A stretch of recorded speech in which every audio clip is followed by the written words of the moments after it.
Yang pertama dan yang terutama, tepuk tangan untuk Gebyar Budaya Mataraman yang ada di Ponorogo.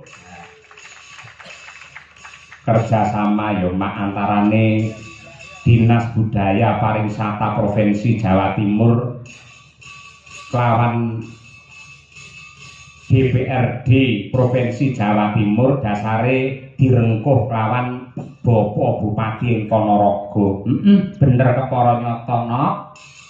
Awake dhewe rambah kaping pindho sak kanca nampa amanah dalam giat Gebyar Budaya Mataraman. Iya, Mula luwih dhisik aku kelawan kowe ngaturake panuwun marang pepundhenmu ingkang dhat pinantu ing pakurmatan. Sapa mas? Ya kuwi Bapak DPRD Provinsi Jawa Timur, Bapak Dr. Suli Daim, panjenengane selaku anggota Dewan Fraksi PAN ing Jawa Timur sing wis kepareng rawuh wiwit sore mau, malah kepara kepareng paring dawuh sing intisarine bebarengan nderekake para warga masyarakat ing Ponorogo, sapa meneh sing gelem nguri-uri, sapa meneh sing gelem urip-urip marang seni tradisi, mbuh reog, mbuh wayang, mbuh karawitan lan liya-liyane, yen ora kabeh para warga ing Ponorogo. Ngono kuwi ya, Pak. Kaya ngono kuwi. Ora keri uga ngaturake panuwun perwakilan saka Kepala Dinas Budpar Jawa Timur ingkang dipunwakili dening Bapak Ali Afandi SPD MT. Uga sakrunipun saking UPT Laboratorium Pelatihan dan Pengembangan Kesenian Jawa Timur pandegane karo Mas Rio, Mas Ragil dan kawan-kawan. Ya, ugi dumateng Bapak Ibu anggota Dewan ing Kabupaten Ponorogo, ana Pak Wahyudi, ana Pak Puryono, ana Pak Burhanuddin, mboten kata lumpen dumateng Pak Camat ing Bungkal, Forkopimcam, Bapak Kepala Desa ing Bungkal, Pak Lurah asmane sapa? Lurah endi? Bungkal. Aku ora ngerti nduk, mergo ya rong taun nak nimbali karo awake dhewe. Ya aja ngono, mestine tidak kenal maka tidak sayang, mawis jagongan. Oh iya, 2 periode panjenengane Pak Sabto Priyono, leres nggih? Pak Sabto Priyono SPD. Kaya ngono kuwi. Sumrambahe kabeh para panitia lan warga masyarakat, wabil khusus sungkem bekti dumateng para kiai, ibu nyai, para alim ulama, para guru pesantren, ustad lan ugi ustadzah ing wewengkon Ponorogo. Ya, becik ing Pondok Maya, Pondok Ngabar kae Wali Songo Ponorogo. Ngono kuwi.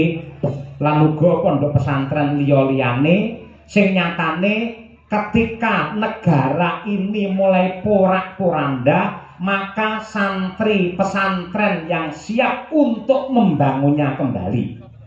Kaya ngono kuwi. Kaya ngono kuwi nduk. Ya mak ya.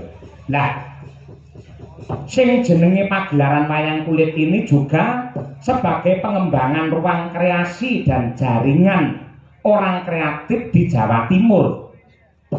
Budaya Mataraman adalah kebudayaan di Provinsi Jawa Timur, terutama di wilayah bagian barat dan selatan yang pada zaman dahulu berada dalam pemerintahan Kesultanan Mataram. Ya. Dan kegiatan ini sudah tepat diselenggarakan di Ponorogo karena perkembangan kebudayaan Mataram juga dipengaruhi oleh ajaran Islam karena banyaknya pondok pesantren sehingga membentuk masyarakat santri dan beriman menjunjung tata krama dan budaya luhur sebagai pedoman jati diri. Ngono ya. Oleh karena itu dengan gelarnya Gebyar Budaya Mataraman ini bertujuan untuk merawat, melestarikan dan mengembangkan serta mengenalkan budaya Mataraman kepada masyarakat terutama generasi muda agar bangga dilahirkan di tanah Jawa sejak zaman dahulu sudah mempunyai peradaban tinggi dan luhur serta kaya akan tradisi dan budaya yang luhur. Mula nduk yen kowe manut lan nindakake ajarane wong kuno simbah-simbahmu mbiyen kaya ta ajaran Andak Asor, Lembah Manah, Gotong Royong, aja dumeh mulat sarira hang rasa wani tepa selira bawa leksana lan isi akeh kata mutiara liyane yektine kabeh mau yang ditindakake bakal dadi sumber kekuatan yang luar biasa sehingga Kabupaten Ponorogo semakin hebat, Jawa Timur menjadi gerbang baru Nusantara yang tercinta. Ngono kuwi. Kaya ngono kuwi. Ya semoga-moga sembodo Kang Jinangka rahayu Kang tinemu Basuki Kang KSD. Aku melu marem kok Mak yen akeh para anggota dewan para partai-partai sing kepareng tresnani karo budaya wayang tegese kaya Bali di era Orde Baru mbiyen dari kacamata seni dan budaya nyatane Bapak Soeharto mbiyen banget anggene ngayomi kelawan seniman saben-saben event apa wae kementerian instansi pemerintahan mesti dong gelar wayang dong gantung gong kaya jaman semono.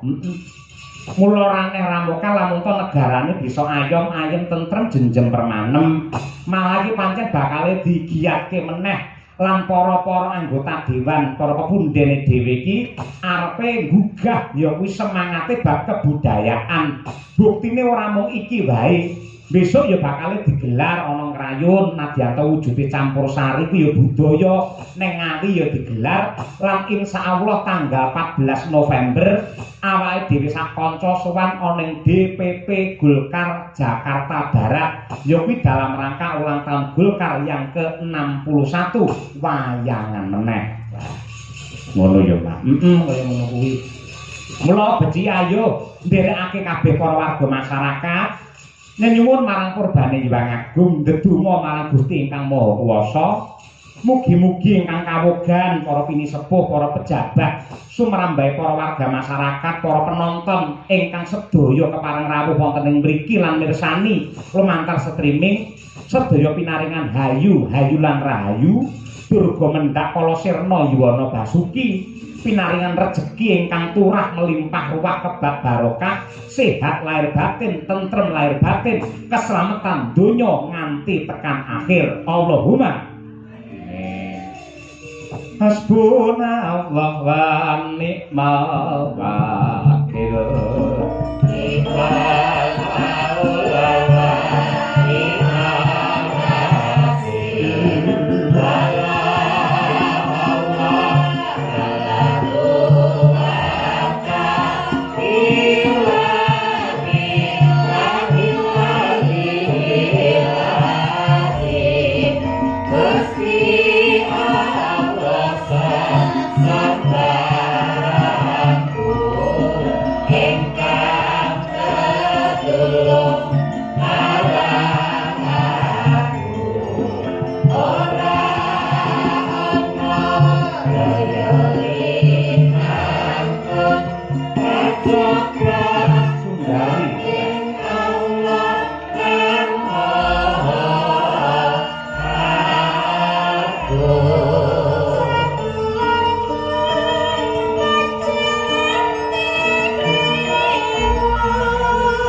sedulurku aja nganti kliru mung Gusti Allah sesembahanmu rinten langkahmu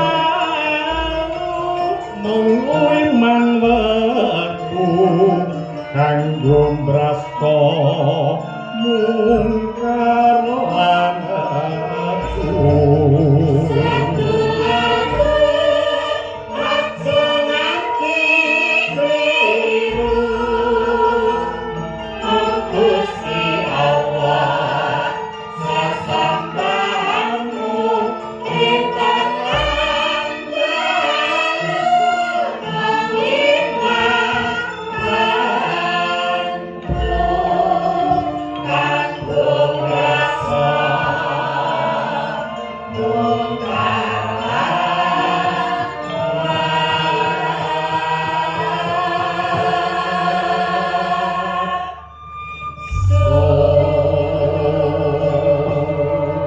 Kejaba saka kuwi perlu banget tak aturake lamun to para kadang-kadang seniman pedalangan lan para masyarakat penggemar wayang nembe wae kelangan gedhen.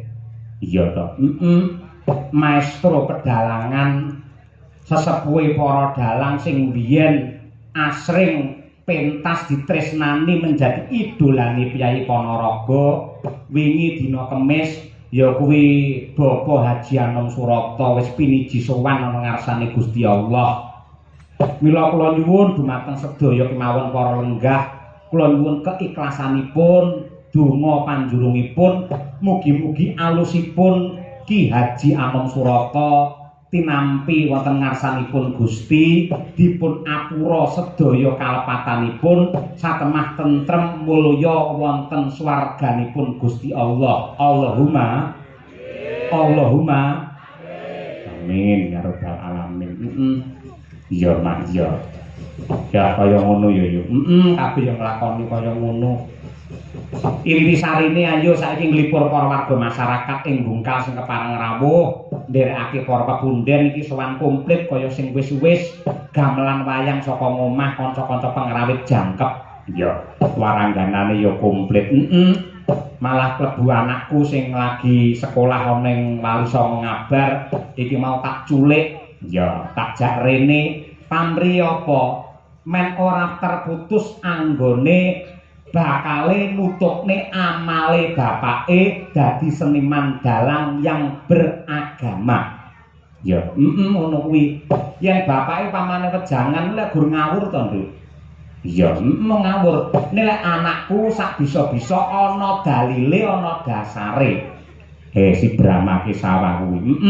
Alhamdulillah iki lagi kelas 1 SMP ana ngabar wingi seleksi dari 300 santri akhirnya tersaring 50 santri dan juga tersaring lagi 9 santri dan Brahma adalah salah satunya yakui santri yang menjadi penghafal Al-Qur'an. Luar biasa. Hafiz. Kaya ngono kuwi wis apal surat rena-rena. Lek mbok iki apale gerdung arep mangan kok no. Ha iki yo penting kok kuwi. Ngono kuwi ya. Iki ngaturake apa?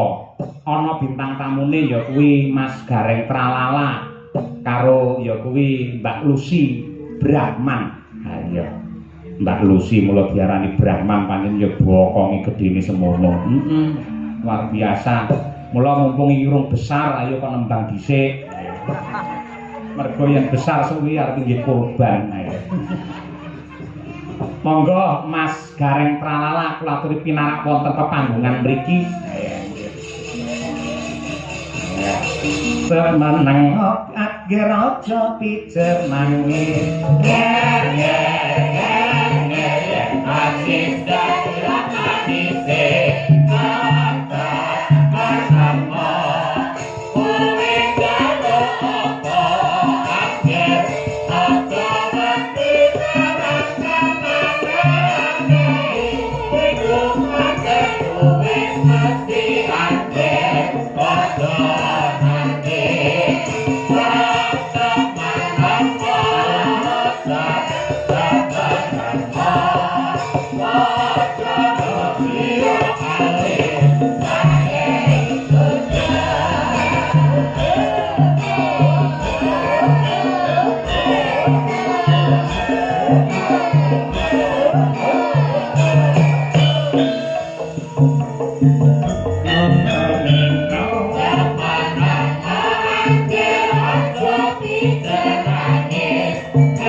Assalamualaikum Mas Gareng Tralala. Waalaikumsalam warahmatullahi wabarakatuh. Mak Canggih, Mbak Limbo, Pak Cahyo pun tadi. Wah, awake dhewe chemistry tenang. Chemistry dalang dagelan sinden pengrawit kabeh biru. Nggih, Kejaba nyengkuyung karo Partai PAN. Biru adalah doa untuk warga masyarakat ing Bungkal mriki mugi-mugi bisa rukun bebarengan mbangun kota Ponorogo. Oh nggih, werdine biru niku nggih Pak nggih. Nggih. Bisa rukun warga masyarakat Bungkal sesarengan anggenipun bangun Ponorogo. Leres nggih. Nggih, chemistry Pak, chemistry. Leres. Pake biru kula yo biru. Nggih. Nadyan tekan dalan balik mulih meneh. Lah kok balik mulai meneh? Kok sirar nganggo batik kok Pak wau kok. Jenengan? Nggih. Lah batik biasanya lah nggih jagong. Lah wong niki lak temane budaya dan pariwisata. Wah iya, Bupar. Telepon ternyata biru, Bali mulih melih Pak. Kok seragam biru. Nggih. Ya tujuane kan jenengan kagungan kostum sing rupane biru. Lho napa mawon enten Pak, putih menduwe kula kok Pak. Putih nggih apa? Nggih anu, dadi lakone Gareng dadi ratu mengke nganggane putih ngoten. Wah iya, apik. Berkat. Lek pamane kostum ireng nggo apa Pak Gareng? Ireng nika nggih dingge anu Pak. Dingge seragam kalian Pak Dalang kali kanca menyesuaikan. Oh, men ketok langsung. Oh, Ireng ki yen nek werdine ora mung biru tok kok, Pak. Ireng apakah werdine? Ireng kuwi warga Bungkal iri drengki ora pareng. Wah, iya. Eblek wayang ki rupane abang. Abang saka tembung warga Bungkal aku bangga karo Ponorogo. Wah, iya. Ngoten lho, Pak. Gunungan iki warnane enek kuninge. Apakah kuning? Kuning menika winengku ati kang wening. Dadi warga masyarakat atine wening, pikirane resik. Ijo. Ijo iki lho jodone warga masyarakat Bungkal dalange Pak Cahyo Kuntadi. Wah, iya. Eh. Oren. Oren menika abang ya ora, dadi coklat ya ora, kuning ya ora. Gosek to, terjemane oren ki apa? Oren menika ora tau leren. Wah, iya. Ora tau leren lu nyambut gawe mergo ditresnani masyarakat. Pokoke otak-atok gathuk piye mulih nggawa dhuwit ngono ya. Iya, nggih. Tekno kadung corengan kok Pak. Nggih. Niki dalam rangka gebiar budaya Mataraman Mas Bareng. Ingkang dipun tindakaken dening keluarga besar Dinas Budaya dan Pariwisata Provinsi Jawa Timur kalian DPRD Provinsi Jawa Timur. Leres. Menika ingkang dipun pandegani kalian pepunden kula Bapak Dr. Suli Daim saking PAN kala wau. Ngoten, ingkang sampun sambutan kala wau nggih. Leres nggih. Nggih, nderek Mangayu Bagyo lekasipun menika Disbudpar Dinas Budaya dan Pariwisata ingkang dipun sengkuyung sepenuhnya oleh DPRD Provinsi anggenipun gelar budaya wayang wonten ing Desa Bungkal, Kecamatan Bungkal, Ponorogo mriki, Pak. Nggih. Mugi saged berkelanjutan. Amin. Untuk masyarakatnya. Nggih. Kenapa kok desa kene iki diwene tenger Bungkal? Mulai. Bungkal pancen desane jenenge niku kok, Pak. Loh, gareng yen ngendi-endi biasanya selalu menerjemahkan, menjabarkan. Upamane Ponorogo apa iki para wargane do sayu rukun. No ki nata negara supaya becik. Lah, Bungkal iki lho resikone nek nderekke dalang cerdas sing ngene iki lho. Lha sampeyan yo cerdas kok ya. Tenan iki iso koplak tenan iki nek ora iso ngikuti. Bungkal. Heeh. Niki dionceki ngoten, Pak. Nggih, no. Ya saiso-iso ya, Pak. Nggih. Saiso-iso mergo ora persiapan kok langsung didadak ten panggung kok, Pak. Iya, Kak. Pancen yo kudu serba cepat, tepat dan akurat. Oh, nggih. Ya saiso-iso. Bungkal miturut keperluan dalu niki. Betul. Bismillahirrahmanirrahim.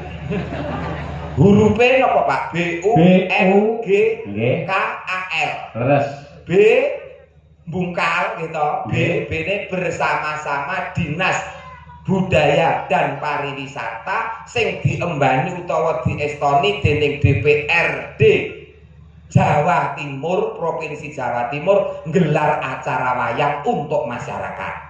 Tepuk tangan, spontan yang bagus ini, pintar tenan ini. Niki pun nanya kemeringet lho Pak, niki Pak. Yang kedua U menika tujuanipun Pak. U untuk, untuk siji menghibur masyarakat, ping pindhone untuk selalu inggih menika memupuk utawa nguri-uri budaya lan tradisi supaya tidak hilang. Itu U. N sik dawa lho. Iya Pak, dawa Pak, dawa. Nggo mlaku ngantek ketekuk-tekuk Pak. N nilai luhur yang ada dalam pakliran wayang sebagai contoh untuk kehidupan berumah tangga dan masyarakat ana ing Bungkal mriki. Luar biasa. Men saya semangat para penonton. Tepuk tangan lho Pak Gareng elok iki. Men tambah semangat. Pun boten sak tepuk tangan, pun. Lah ngopo? Wong iki yo mringis tenan kok dadak tepuk tangan. Gareng tralala itu tidak pernah membutuhkan tepuk tangan, Pak. Terus? Nggih, yang dibutuhkan gareng tralala bukan tepuk tangan tapi uluran tangan, Pak. Iya.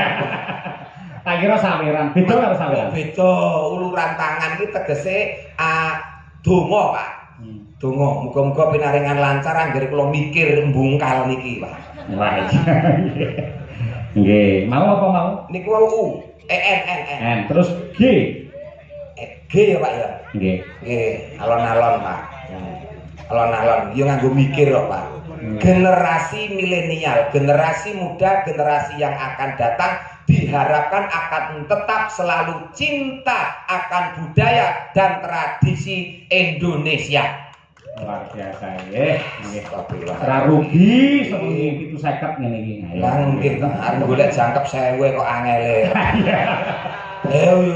Sing penting berkah barokah. Penting disyukuri ora lokak kaya kebak. Ora lokak tambah kebak, disyukuri mawon. Nggih. Nggih, pira-pira ditampa. Sing maringi ikhlas berkah kanggone sing nampa. Nggih. Ikhlas nggih. Ikhlas. 750 ikhlas. 750 ikhlas. Niki pira-pirae kula mulih ora nampa ya ikhlas.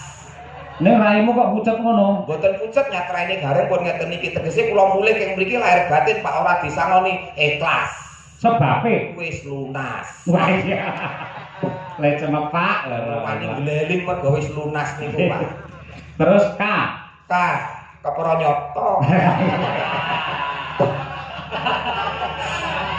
Angel tenan Pak niki.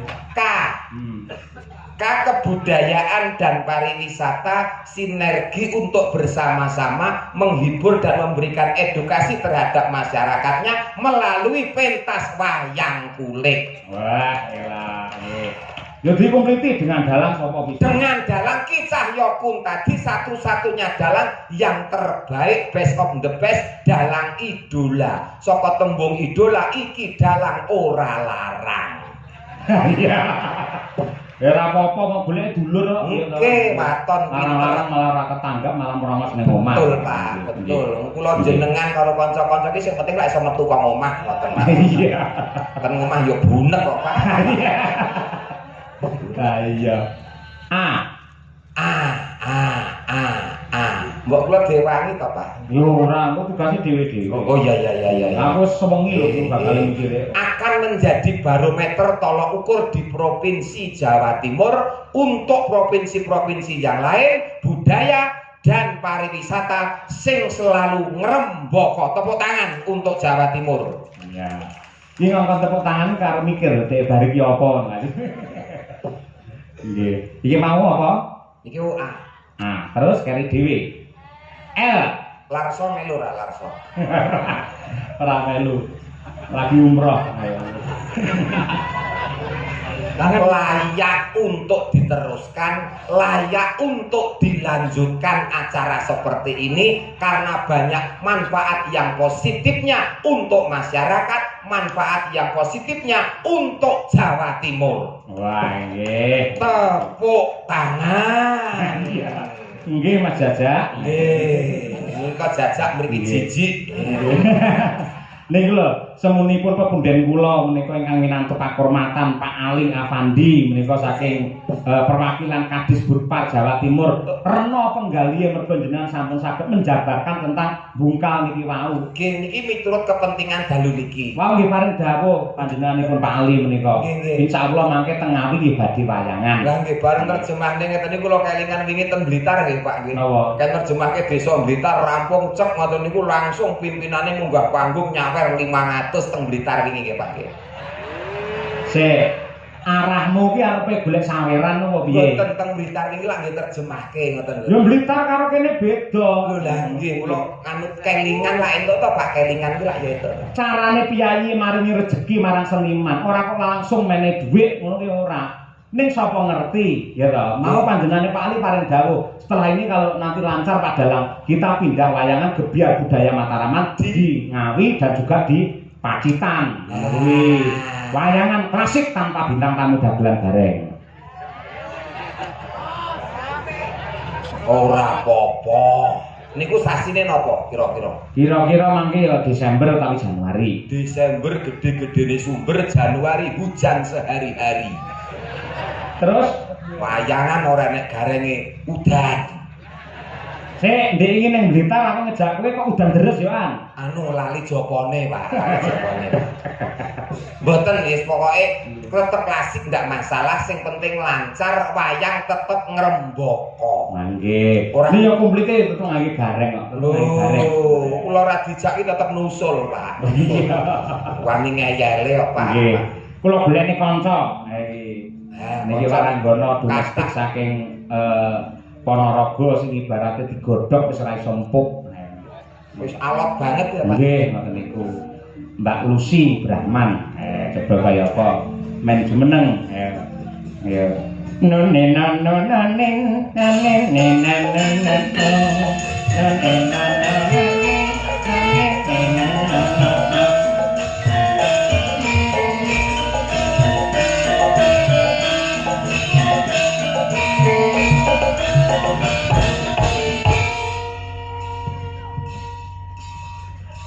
pun tepang Mbak Lucy kali Mas Garing Tralala.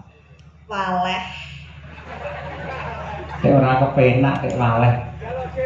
Biasane cerdas kaya ngoten rejimake bungkal. Niki pas ketemu jenengan. Terus Biasane ora beda karo gurit. nggih. Kowe karo aku waleh, aku karo kowe saya nek tenan.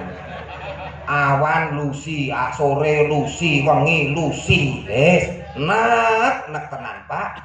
Kula niku nek entuk wong model kaya ngene iki tenan, Pak. Wis ora beda, Pak. Ora beda pripun? Sing nang omah ya wis padha iki mekroke, Pak. Pun.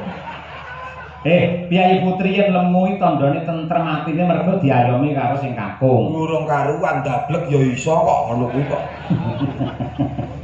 Ning wong wadon nyun sewu lho Pak Dalan. Monggo Mbak Lucy. Wong lanang iki kudu bersyukur duwe garwa lemu tur gedhi. Mergo wong lemu kuwi siap-siaga. Arep kok mbok tinggal sampe ra tau ning omah to, gendeng bocor sapa sembenake ra bojomu. Ya ta? Bojomu rambuk ingoni 2 minggu kowe sampean ra duwe dhuwit ya panggah lemu. Oh bojo ngenyek bojo lemu bojomu gedine sak cakro sing colong wong kok. Aku yang gumun Mas Nur. Masa to? Ngoten niku kula tanggeti tanpa berdoa. Riyen niku suami tenan niki paling setia. Jadi laki-laki yang sangat tanggung jawab, duit bayarannya 10 juta Dik, 20 juta. Kabeh sing nampa telepon iki bojone. Oh, 20 niki. Sing garwane riyen niku. Gedhe. Oh, mari ngono, kene dhewe kok tolo tanggapan nek dhewe aku ngono. Terus tak tekoni, "Dik, lah bojomu ning ndi?" Tak sedekahne aku ngono. Lah sedekahne diwehne kancane dhewe. Enggak. Kene cah los kok. Los piye to, Bu? Sedekah kok mung duit ki apa? Damen no. Bojo jaluk kanca, wehke. Sik to. Kowe ora ngerti sing jenenge jiwa satria Mas Gareng. Wong lanange bakal muntak kan suami yang siji dijarak bojone, loro dijarak anake. Wah, nek aku ora muntak malah enteng sanggane kok, Pak. Oh, iso. Ora anti bojo, ora masalah. Terus lek pengen piye? Tuku. Ya. Umpama pengen mangan itu tuku ning warung. Oh, mergo ning omah rene sing masak ya. Masake. Ngoten lho, Pak, maksudnya. Tapi alhamdulillah, yang sabar Api awak mekrok kaya ngono. Wah, iso benakne gendeng. Ya kabeh ki nek plus minus to, Lus. Nggih to, Pak. Terus Nek apike nek nggon benakne gendeng, tapi cilokane wong lanang nek duwe bojo lemu ngene iki tenan. Wah, bojo lemu nek dikeloni kaya ngeloni traktor, Pak. Ya, oh ya carane malah penak ndek bojo lemu rasa golek selimut kok yo. Lah, ora golek semut piye ora diambung angop. Keloni ngorok ngentut ngeces. Kira kamu lho. Loh, saiki ora nek wong wadon ngono kuwi. Sekarang itu zamannya apa saja lek duwe duit apa wae dadi servis. Nyapa liyan kok guyu. lah rumangsa dhewe dadi jensete kan tunggale traktor ya. Ayo. Ojo kaya ngono.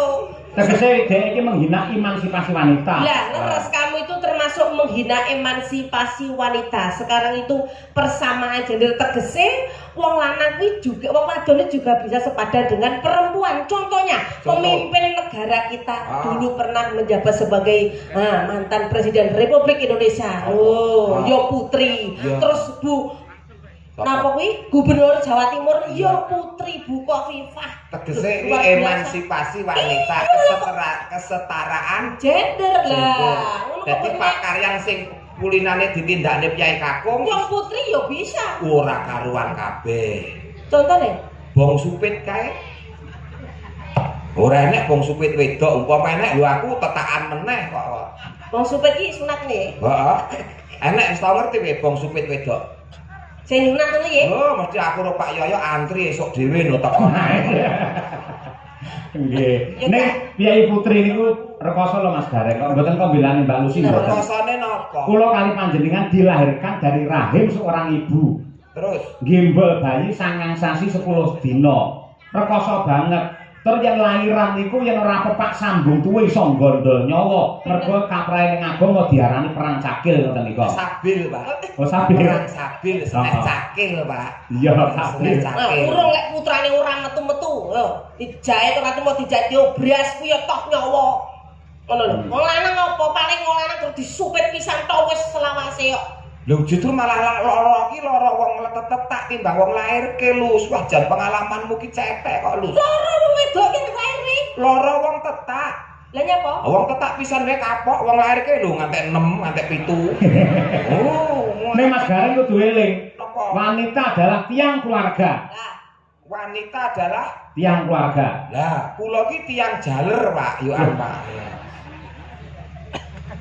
Wong lanang ki tiang jaler. Nggih, pancen ya ngono ning nadyan kaya ngapa lan kepiye pinter kaya apa kaya kata-kata.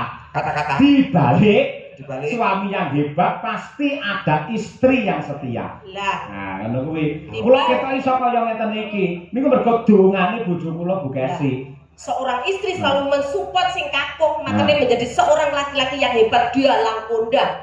Bojomu yang ngono. Lah. Di mana suksesnya seorang laki-laki? Iya. Karena ada wanita Wanita yang hebat, yang setia. yang kok. setia, Setia. yang setia. Gini aku sukses sih bojoku ra setia. Lah nyapa? Ya kuwi mau. Oh, Ora apa-apa, tapi- tidak semua pepatah itu benar, Pak. Oh iya. Oke. tapi kan sekarang harus diganti yang luar biasa. Apa? Garwane brondong niki Mas. Oh, soal ngrembug keluarga iki ngrembuke dinas Oh budaya iya, dan luar pariwisata. biasa. Malam Nah, hari ini sing mirsani sampai jeduk ana apa? Matur sembah nuwun. Niki dicaosi genten para parian nggih penonton. yo iso to? Ya, lo. Coba-coba. Kiai mriki kok Iya. aku belajar kuning Kiai Bungkal Parian.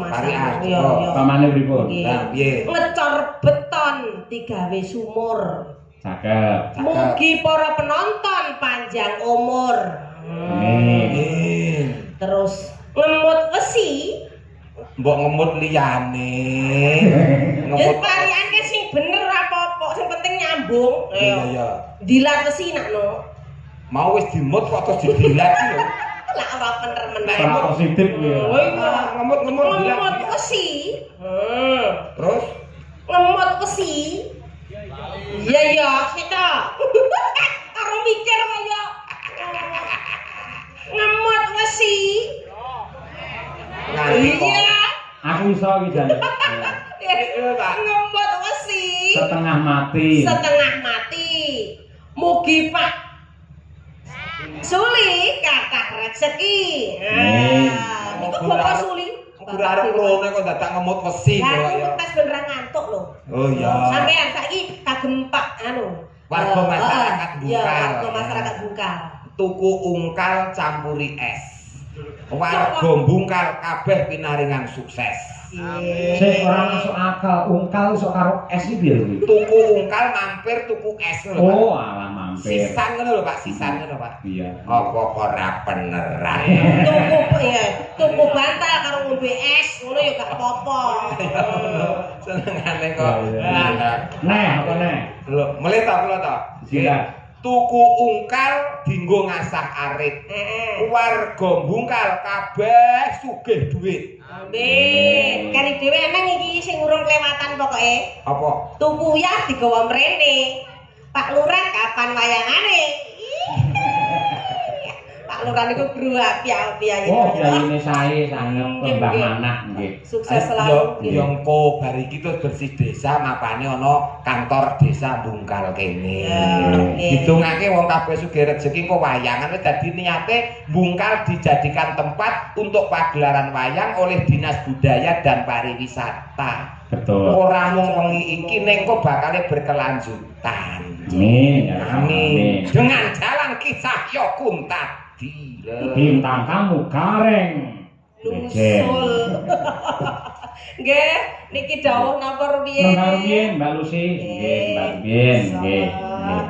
Kula nyuwun menika caping gunung langkung rumiyin ingkang dipun kesakaken kalian para sutresna budaya mliginipun ingkang kala wau sampun kepareng leladi dumateng kula sak kanca para perwakilan panitia juru ladi lan sanes-sanesipun supaya enget kalian jaman perjuangan ngersakaken caping gunung dijengglengke sing nembang Mbak Lusi sing jengleng Pak Digareng.